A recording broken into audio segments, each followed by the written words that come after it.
But I don't know how many J-holes I went to school with that dropped out of the program because they didn't like working with other people. What's up, guys, and welcome back to the channel. Kara Corey here, your friendly registered dietitian. And for today's video, I wanted to give you guys a little advice because I have so many aspiring RDs who come to me, those of you that are interested in getting into this field. So today's videos are gonna be my top 5 don't be a dietitian if. Number 1, don't be a dietitian if you are not willing to put in not only the time, but the money it's gonna cost you to get this credential. It is not an easy career path in terms of the schooling. It's rather hard, and I know a lot of people think it's just nutrition, it's food, we eat it every day, it's simple. It is so much more than that. So I highly encourage you to, if you're interested in this field, getting out there and going to colleges and really talking through what the program looks like, what it entails. It's heavy sciences, it's a lot of application, it's a lot of group work, it's a lot of time. And as I said, money as well, because a lot of these programs, you know, depending on where you go, I know for me, I went to complete my RD at a private school. It was very expensive for the last 2 years. That's where I completed it. So you got to think about those school loans. And I know when you're 17, 18, you feel like it doesn't matter, you know, you get your school loans or maybe mom and dad help for a bit, but at some point they come back to bite you. So make sure you're good with it. Make sure you're okay with the time that you need to put into this. And why I say that, you could think, well, you're gonna say that about going to college for anything. No, not necessarily. With this field being a science-related field, working in healthcare, you can't just go through the motions, right? You can't just do what you need to do to pass the exam and great, I got my degree. You need to actually understand this shit. You need to understand it because you are going to be the responsible person to apply it. You are going to become the nutrition expert. So in order to do so, you can't just go through the motions. You have to really learn. You have to pay attention. You have to understand the anatomy of a human body. You have to understand the biochemistry of what's happening in there. It's so much more than just eating a sandwich. It's understanding how that whole process starts from start to finish. It's understanding the psychology behind people too. There's so much that goes into it. So don't enter this field if you're not willing to give it your heart and soul, because that's what it deserves. Number 2, don't go into this field if you don't like people. Okay? That may seem like common sense, but I don't know how many J-holes I went to school with that dropped out of the program because they didn't like working with other people. And I don't mean your peers in group settings. None of us like working in groups in college. It sucks. But I don't know how many times dietitians or people who were becoming dietitians were so antisocial or they were snobby. And I'm thinking to myself, you may have to work with lower socioeconomic status individuals. You may have to work with people of different cultures and ethnicities. You may have to work with people who are very limited, and you need to be able to be patient. And each and every person that you work with as a dietitian, you have to know how to handle them differently. There's no one cookie cutter approach. So each and every person, you need to be able to kind of change your approach with how you work with them based on what fits their lifestyle. So if you're not someone that enjoys working with people, this profession is not for you. And I still feel like there's so many people, unfortunately, in the nursing field too, that I know, that seem like they freaking hate people. I'm like, my God, I would never, please don't ever be my nurse if I'm in the hospital, because that is so scary for you to not be caring. You need to be caring. You need to have a level of empathy for folks. You need to be someone that wants to go that extra mile to help people out because you care, not because you just want to be a dietitian because you like the sounds of it. You need to truly be that type of person who's a bit more selfless and who really cares about anyone, whether it's Joe Schmo on the street or your mom and dad. You need to care just as much for each and every person you work with. Number 3 might be controversial, but I feel like don't become a registered dietitian just because you think nutrition and fitness is cool and stuff, okay? Because so many people, again, I saw enter the field. And to go in through the schooling, it's so much more than that, you guys. It's learning quite literally every possible medical diagnosis and how you would treat it and what you would do. It's learning how to calculate tube feedings. It's learning how to work with the sickest of the sick and what you might have to do to keep them alive, to keep them nourished.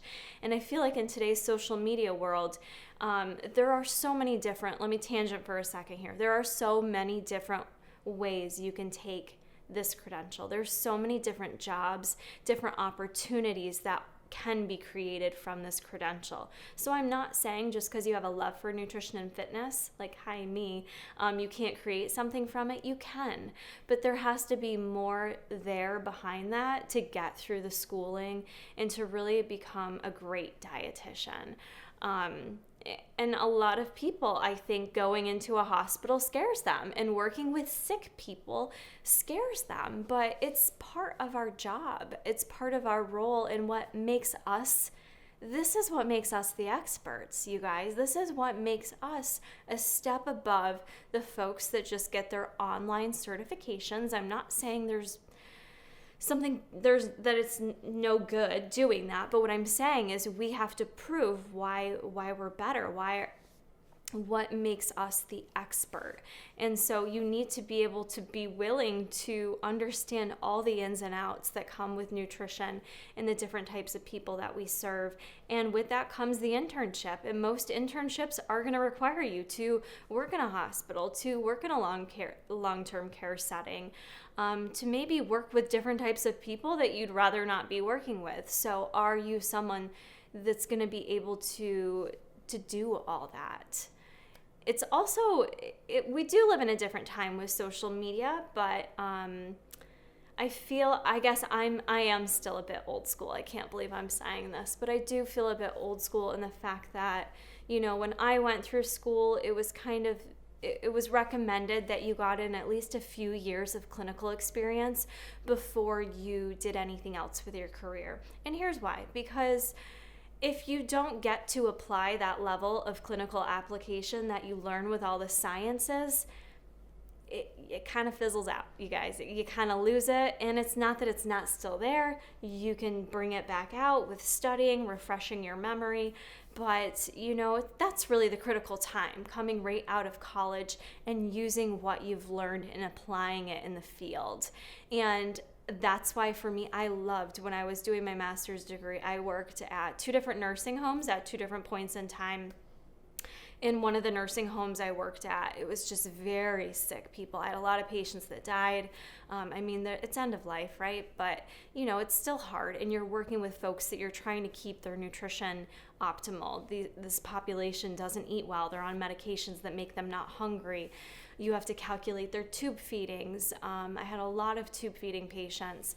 And I was on the skincare team. It was so cool. I loved it. I went in for morning skin rounds once a week, and we got to see their actual pressure ulcers. And that might creep some people out, but I loved it because for me, I'm a visual person. I also like gross shit too, don't get me wrong, but I'm a visual person. So if you tell me someone's got a stage 4 pressure ulcer, I want to see that because it can look different. Or is it a stage 2? Is it just an abrasion? Is it something I truly need to up their protein content? Do I need to get them vitamin C prescribed? There's all these different things, and it's so cool and it's so fascinating to me. But it needs to be fascinating to you as well, and you need to be kind of going into it with that mindset. So those are the types of experiences that I got early on in my career to really help kind of like solidify my clinical knowledge in the application. And I have a lot of great memories from the beginning of my career, and I am not opposed to going back into a nursing home and doing it on a consulting basis because number 1, I loved it. Number 2, I was really freaking good at it, and I didn't give myself enough credit at the time, being so young and being a new dietitian, but it was really great. Actually, I worked at the nursing home in the town I live in right now, and I didn't even live here at the time, so it's kind of funny how some of that stuff kind of comes together, but yeah, that's I just think you need to have more. There needs to be more of a desire in you than, hey, I'm into lifting and nutrition. Looks like a cool field. I hear it all the time, like, I should have became a dietitian. And I'm like, well, being a dietitian isn't just like the cool shit. It can be, but there's also something to be said for building up your skill set first. And again, if you're someone who's going into private practice, I saw that with a lot of girls I went to school with. They were like, I'm just gonna open my own business and help people lose weight. That's fine. You can do that. Thanks to social media, anybody and their brother can do that now. But in order to build your name, you still have to build your brand. You have to build a name. You have to build a clientele. You're not the only dietitian. There is competition. So how are you going to build your brand in your name? Things to think about. Number 4, you shouldn't become a dietitian if you're not open-minded and you're not willing to see things from another perspective. Nutrition is science-based, sure, but it's not black and white. There's still things we're figuring out, and even more than that, even greater than that, and I firmly believe in this, you can't impress upon your clients things that you do just because you think it's right. It's a fine line with how you work with people. Just because I think eating 3 square meals a day works best for me, I can't put that on every single one of my clients because it works best for me and tell them you need to eat 3 square meals a day. That's the only way to do it. You need to keep an open mind that there's different approaches for each and every one of your clients. Just because you think running 90 minutes on the treadmill is the best way to stay healthy doesn't mean you can tell that to your clients. You have to forget almost about what you do, although the hope is we practice what we preach to some extent, right? But those nitty-gritty little details of what we do, we can't be pressing upon our clients. So you have to keep an open mind in that aspect in the people you work with and how you work with them. You also need to keep an open mind that what you know right now may not be true 10 years from now. Things that I learned in college, it's not to say that they're not true, but we continue to learn more and we're always behind the times, right? When it comes to like science and nutrition and what we know in the medical field, we're always behind the times in academics and what's being taught and then what's actually being studied and researched out in the field. So things like the gut microbiome, that wasn't even talked about when I was in college. That wasn't even talked about. The thought that there could be something called gluten intolerance, like I would have laughed at you. You can probably find videos where I've laughed at that concept. So I'm a hypocrite at this moment. But we have to know and keep an open mind. Things are ever changing, and with that we have to continue to keep our education up to date, and that's part of the reason why we do. So you really have to have a very open mind in this field. Not to say that you can't have an opinion. I have an opinion. All dietitians do. That's what makes us all different and very individualized. But because we work with people, I'll go back to it, working with people, you have to be willing to be open-minded because they may do things you don't like, you don't agree with, you encourage them not to. They may still do it. How are you going to work with a person like that? How are you going to do that? You need to kind of ask yourself those questions and see if you're someone that's able to kind of get over your own stubbornness and still help them with the small things that you can help them with. Or is it going to turn into like, no, you need to do it this way? Because I am so anti-finger pointing when it comes to how I work with people, because the second you point that finger at me, you're done. I don't want nothing to do with you. Number 5, don't be a dietitian if you're not willing to stay up to date. And I kind of just alluded to that with my open-minded one, but truly, this is a field that's ever changing, and you are required, in order to keep that credential, you have to do 75 credits every 5 years. I honestly think they should up that, because obtaining 75 credits is really minimal in the grand scheme of things. I do a lot of continuing education stuff that doesn't necessarily meet my learning plan for the CDR, and I just don't submit it, but I still do it because it's of interest to me. So you have to be willing to stay up to date. And you know what? There are so many different specialties in this field. There's so many different jobs, different areas you can get into, which is what makes it an incredible field. So it's not to say you have to stay 100% up to date on everything. It's impossible. Although the general consumer, when they hear you're a dietitian, they're going to think you know the latest 5 fad diet books that came out and that you read them and you understand them. I'm the last I don't usually pay attention to that because it's so rapidly changing. I might know some of them, but we can't be expected to know everything.